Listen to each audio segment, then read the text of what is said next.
Everyone, আমার YouTube চ্যানেলে তোমাদের সবাইকে স্বাগত জানাই। আশা করি তোমরা সবাই সুস্থ আছো, ভালো আছো।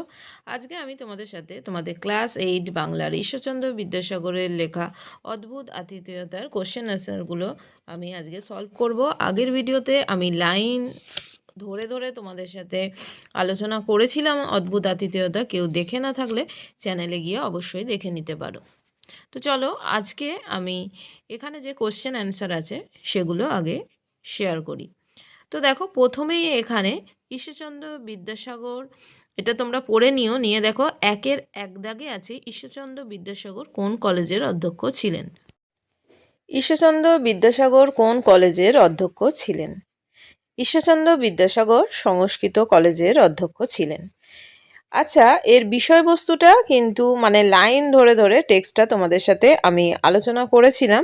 কেউ যদি না দেখে থাকো চ্যানেলে গিয়ে দেখে নিতে পারো। নেক্সট কোশ্চেন, একের দুই দাগে আছে তার রচিত দুটি গ্রন্থের নাম লেখো।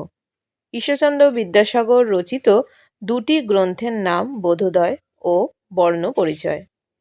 তারপরে দুইয়ে নিচের প্রশ্নগুলির একটি বাক্যে উত্তর দাও।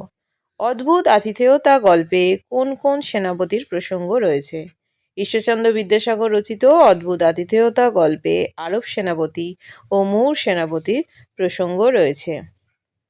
আবারও বলছি, অবশ্যই চ্যানেলে গিয়ে অদ্ভুত আতিথেয়তার যে লাইন ধরে ধরে আলোচনা আছে সেটা দেখে নিতে পারো, কেননা সেটা পুরো একদম বিস্তারিতভাবে আলোচনা করা হয়েছে। অবশ্যই তোমাদের এক্সামের পক্ষে অত্যন্ত গুরুত্বপূর্ণ একটা ভিডিও। দুইয়ের দুই দাগে আছে তিনি এক আরব সেনাপতির পটমণ্ডপ দ্বারে উপস্থিত হইয়া আশ্রয় প্রার্থনা করিলেন। উদ্ধৃতাংশে তিনি বলতে কার কথা বোঝানো হয়েছে? ঈশ্বরচন্দ্র বিদ্যাসাগর রচিত অদ্ভুত আতিথেয়তা গল্প থেকে নেয়া প্রশ্নোদ্ধৃত অংশে তিনি বলতে মুর সেনাপতির কথা বোঝানো হয়েছে। এরপরে দেখো, এরপরে নেক্সট কোয়েশ্চেন কি আছে। এরপরে দুইয়ের তিন দাগে আছে উভয় সেনাপতির কথোপকথন হইতে লাগিল। উভয় সেনাপতি বলতে এখানে কাদের কথা বলা হয়েছে? ঈশ্বরচন্দ্র বিদ্যাসাগর রচিত অদ্ভুত আতিথেয়তা গল্প থেকে নেয়া প্রশ্নোদ্ধৃত অংশে উভয় সেনাপতি বলতে এখানে আরব সেনাপতি ও মুর সেনাপতির কথা বলা হয়েছে। এরপরে দেখো নেক্সট কোয়েশ্চেন কি আছে।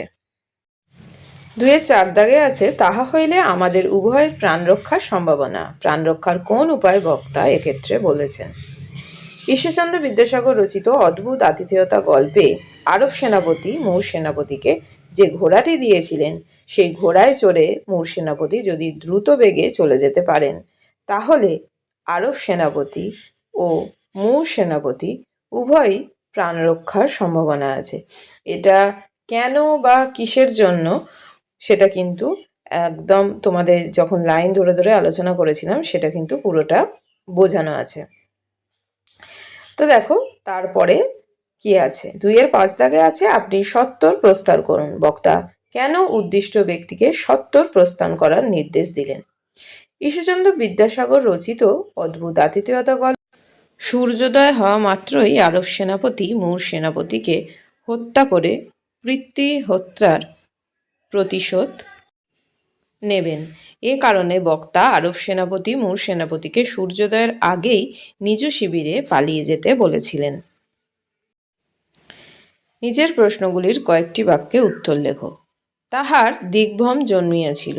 এখানে কার কথা বলা হয়েছে? দিগ্ভ্রম হওয়ার পরিণতি কি হলো? ঈশ্বরচন্দ্র বিদ্যাসাগর রচিত অদ্ভুত আতিথেয়তা গল্প থেকে নেয়া প্রশ্নোদ্ধৃত অংশে মুর সেনাপতির কথা বলা হয়েছে। দিগ্ভ্রম হওয়ার ফলে ক্ষুধা তৃষ্ণায় ক্লান্ত অবসন্ন মুর সেনাপতি ও বিপক্ষের শিবির অর্থাৎ আরব শিবিরের কাছে পৌঁছান। সেই সময় মুর সেনাপতি এতটাই অবসন্ন ক্লান্ত ছিলেন যে আবার ঘোড়ায় আরোহণ করে সঠিক পথের সন্ধান করা তার পক্ষে অসম্ভব। তাই তিনি আরব সেনাপতির কাছেই আতিথ্য প্রার্থনা করেছিলেন। আতিথেয়তা বিষয়ে পৃথিবীতে কোনো জাতিই আরবদিগের তুল্য নহে। এই বক্তব্যের সমর্থন গল্পে কিভাবে খুঁজে পেলে?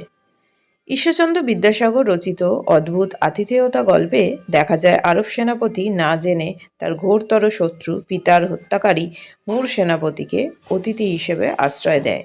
তবে প্রকৃত সত্য জানার পর মুর সেনাপতিকে সম্পূর্ণ অসহায় অবস্থায় পেয়েও আরব সেনাপতি প্রতিশোধ নেননি, কারণ মুর সেনাপতিকে তিনি অতিথির মর্যাদা দিয়েছিলেন। আর আরবদের জাতীয় ধর্ম এই যে তাদের প্রাণান্ত ও সর্বশান্ত হলেও তারা অতিথির অনিষ্ট চিন্তা করেন না। তাই একথা নিঃসন্দেহে বলা যায় এই গল্পটি আতিথেয়তা বিষয়ে আমাদের শ্রেষ্ঠত্বেরই নিদর্শন। তারপরে দেখো কি আছে, সহসা আরব সেনাপতির মুখ বিবর্ণ হইয়া গেল। আরব সেনাপতির মুখ হঠাৎ বিবর্ণ হয়ে ওঠার কারণ কি? ঈশ্বরচন্দ্র বিদ্যাসাগর রচিত অদ্ভুত আতিথেয়তা গল্পে মুর সেনাপতি দিগ্ভ্রান্ত হয়ে শত্রুপক্ষ আরব শিবিরে অতিথি হিসাবে আশ্রয় গ্রহণ করেন। আরব সেনাপতির শিবিরে আশ্রয় প্রার্থী মুর সেনাপতি বিশ্রাম, আহার, জল গ্রহণের পর কিছুটা সুস্থ হলে উভয় সেনাপতি পূর্বপুরুষদের সাহস, পরাক্রম, সংগ্রাম, কৌশল ইত্যাদি বিষয়ে কথাবার্তা শুরু করেন। এই সময় আরব সেনাপতি বুঝতে পারেন মুর সেনাপতি তার পিতার হত্যাকারী, কিন্তু তখন প্রতিশোধ গ্রহণ সম্ভব ছিল না, কারণ সেই সময় মুর সেনাপতি ছিলেন তার অতিথি।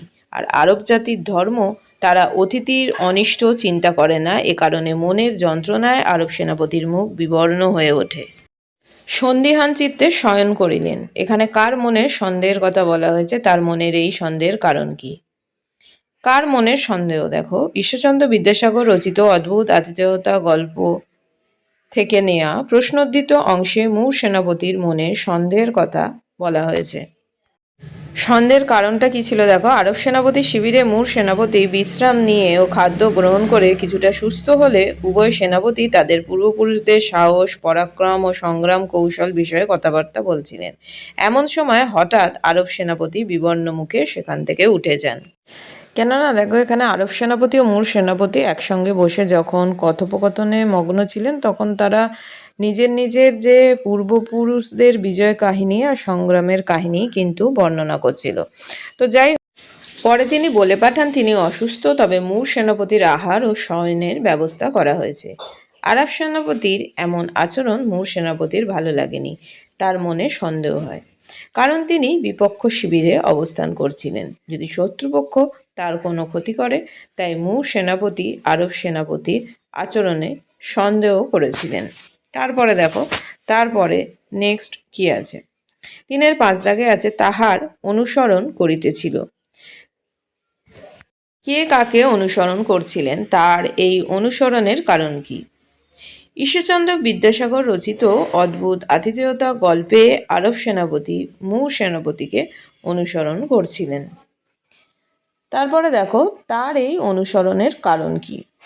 তার এই অনুসরণের কারণ হচ্ছে আরব সেনাপতি জানতে পেরেছিলেন যে মুর সেনাপতি তার পিতৃহত্যা। দেখো, সেই জন্য কি লিখেছি এখানে, আরব সেনাপতি জানতে পেরেছিলেন যে তার অতিথি মুর সেনাপতি তার পিতার হত্যাকারী, কিন্তু অতিথির ক্ষতিসাধন আরবদের ধর্মবিরুদ্ধ কাজ। তাই নির্বিঘ্নে রাত কাটানোর পর মুর সেনাপতি যখন আরব সেনাপতির কাছ থেকে বিদায় নিলেন, তখন পিতৃ হত্যার প্রতিশোধ নেয়ার জন্য আরব সেনাপতি মুর সেনাপতিকে অনুসরণ করেছিলেন। কারণ দেখো, এই যে পিতৃ হত্যাকারী তাকে সংহার করার জন্যই তিনি তার অনুসরণ করেছিলেন। তো আজকে ভিডিওটা আমি এখানেই শেষ করলাম। সবাই খুব ভালো থেকো, সুস্থ থেকো, টাটা।